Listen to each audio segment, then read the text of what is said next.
حضرت انس رضی اللہ تعالی عنہ روایت فرماتے ہیں کہ جناب نبی کریم صلی اللہ علیہ وسلم نے فرمایا ما من شیء احب الی اللہ، فرمایا انسان کے اعمال میں سے، انسان کے اخلاق میں سے، انسان کے کردار میں سے جو چیز اللہ کو سب سے زیادہ پسند ہے وہ اس کا حلم اور اس کی بردباری ہے۔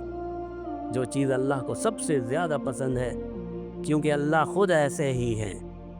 اللہ خود حلیم ہے، اللہ خود معاف کر دینے والے ہیں، اللہ خود رحم کر دینے والے ہیں۔ ہم اپنی زندگی میں دیکھ لیں کہ کتنے گناہ ہم کرتے ہیں، لیکن اللہ نے ہمارے گناہوں پر پردہ ڈال رکھا ہے، اللہ نے ہمارے اوپر ہمارے عیوبات پر پردہ ڈال رکھا ہے۔ اگر ہماری زندگی، اللہ معاف فرمائے، ہماری زندگی لوگوں کے سامنے واضح ہو جائے کہ ہم اپنی تنہائی کی زندگی میں یا خفیہ زندگی میں کیا کیا عمل کرتے ہیں، تو لوگ ہماری اپنی بیوی اور ہمارے اپنے بچے اور ہمارے اپنے بھائی اور بہن ہم پر تھو تھو کریں کہ تو کیسا آدمی ہے۔ لیکن اللہ نے